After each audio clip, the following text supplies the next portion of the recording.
You guys want to know more about this truck? Let's do a quick walk around. Here's a quick rundown on our 97 F-350. 460 truck I bought, I don't know, 5 or 6 years ago, 180,000 miles. It was one of those deals. I bought it because I got a good deal, and we decided about a month ago, we think we can make this thing cool without doing anything too crazy. I know a lot of people think it looks crazy, but it's not. We started out, we did a Skies Offroad Shackle Reversal with Super Duty springs, 4-inch lift, springs with a 2-inch shackle reversal, so 6 inches overall, which is, in our opinion, just about right. We know guys like to sky them, but we got a little inspiration from Doc Johnson. Wanted to kind of keep this thing, what if Ford built a highboy in the 90s vibe. I like the original look. This was a really cool original truck, so we kind of wanted to keep it that way.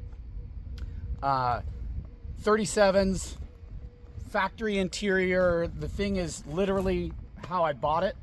Body wise, paint wise, all that. It's got, you know, if you walk around it, it's got dents and dings. It's got character, right? We wanted to do something that somebody could go to our website, click through.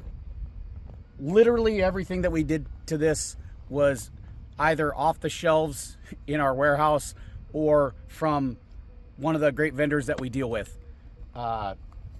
We got some trail grapplers from Nitto on the Trinity forged wheels, which they are the most amazing wheels right now, in my opinion. If you like this factory look, but like something a little bit more retro, it's awesome. They're a 9 wide with 2 extra inches of back space.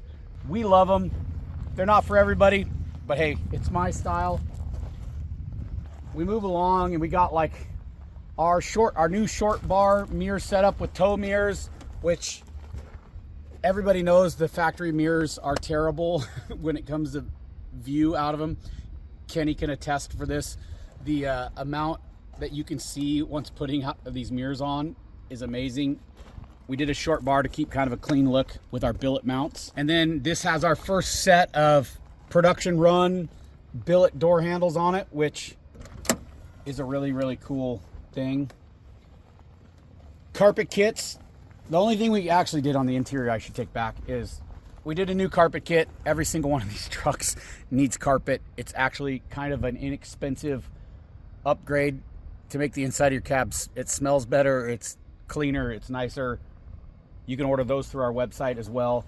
We also have a pretty cool installation video on the carpet kit, because sometimes that's a daunting task. You get this clunky big old carpet in a ball that's not flat and it's difficult to put in. So we have a cool video on how to do that, or how we think is the best way to do that, right, Kenny? Yes, sir. Then we got our Scuff and Sill plates. This is a real deal truck that's been used. It's got like 180,000 miles on it. Underneath we got our amp step, which is probably arguably one of the coolest upgrades we got. And then moving to the back, another cool thing that we got going on in the back. People think that some of this stuff looks like your average everyday guy can't obtain it. This is Sky's 11 to 16 Super Duty leaf spring kit. These are literally junkyard springs. I took them all apart, put new bushings in them, painted them all up.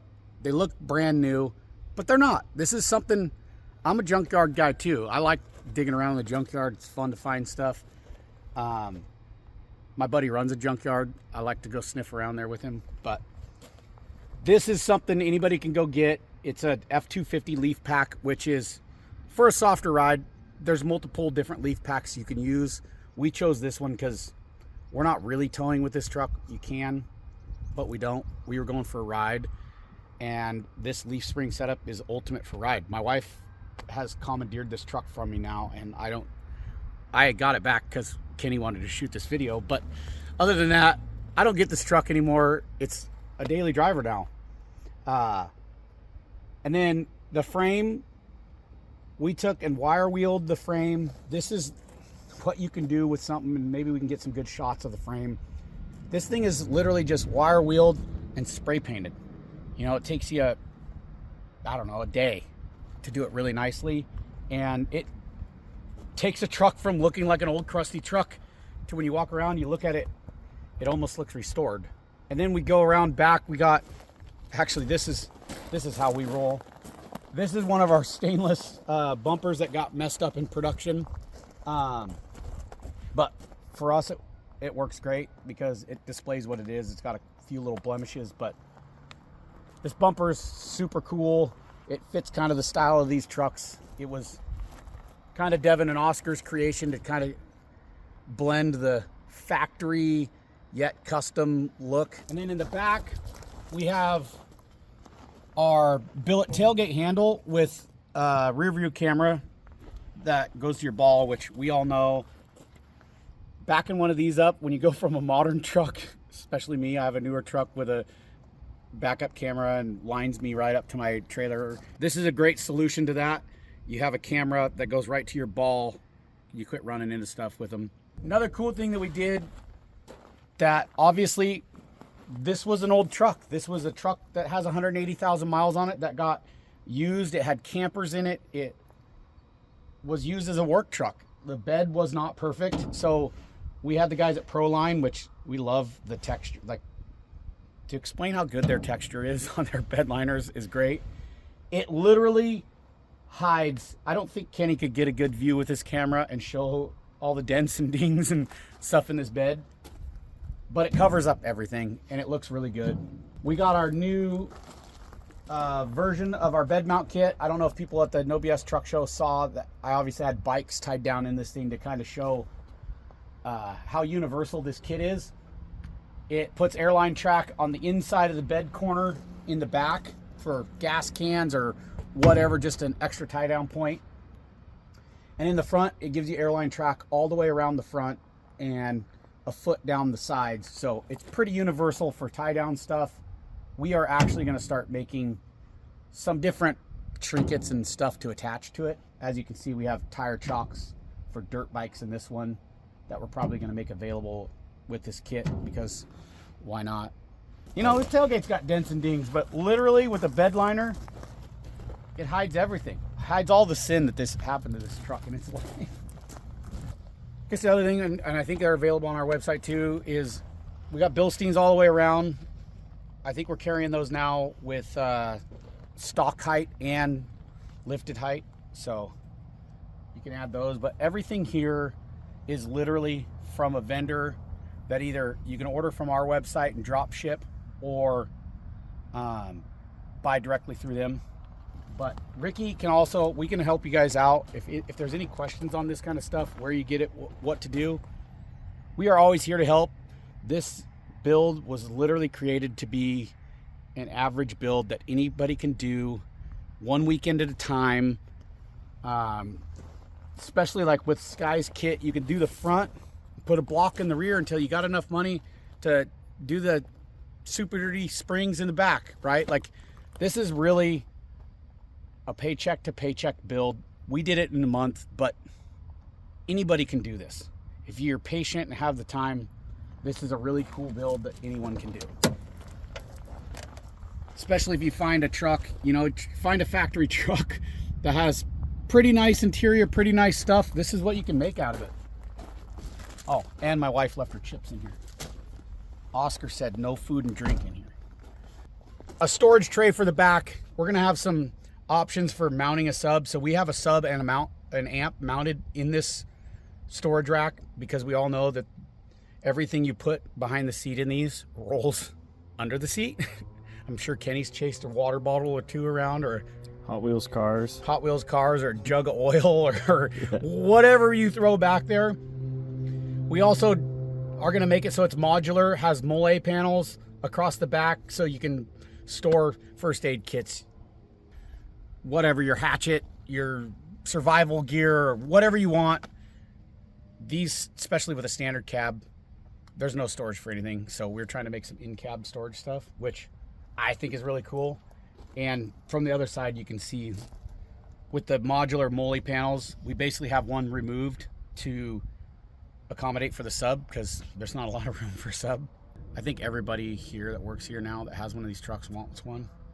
Kenny needs one. I need 3. 3. Yeah, I need 3 more. a guy can keep it simple and one step at a time really, really make a cool truck. Because this thing is literally one of my favorites.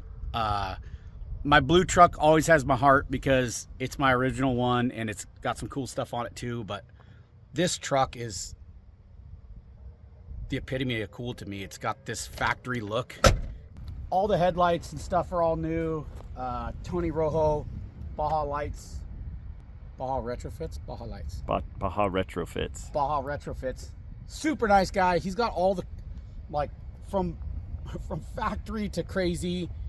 He's got everything with lights. He hooked us up with all new lights, actually in the rear too. And then this has got brand new grille, headlight surrounds, our little OBS logo in the grille. Is it a Power Stroke truck, Ryan? This is not. Why not? Because we all know that I'm a gas lover. It's a new page for OBS Solutions. We're turning a new page. I'm a big fan of gas, right? Like having a 460 gas truck, they're not a hot rod by no means, but they're peppy, right? This truck is what I drive around town. I want something that's just kind of fun to drive, and a 460 to me is awesome. So this got a full Banks like intake, Banks tri-Y headers, and a full 3-inch Banks exhaust. Like simple stuff makes it sound cool, and it's got a little pep. Smiles per gallon. It's miles per gallon. It gets like 8, no matter how you drive it. It doesn't really care. Until we did all this, I towed trailers. This was like my shop truck. It's still got a hitch. It's still got a hitch. It might need a longer drop hitch. I don't think I have one long enough for it now. And to wrap this whole thing up, the whole point of this build was to show everybody what can be done with a little bit of elbow grease and literally minimal tools. This is everything we did to this truck. Doesn't take much, takes a little bit of time, a little bit of elbow grease, and the truck you may have sitting in your driveway already. In a couple months or before the next OBS truck show, you could have this truck. It's not unobtainable. We wanted to do something that was relatable, and I think we did something really cool that's relatable to most of our customers.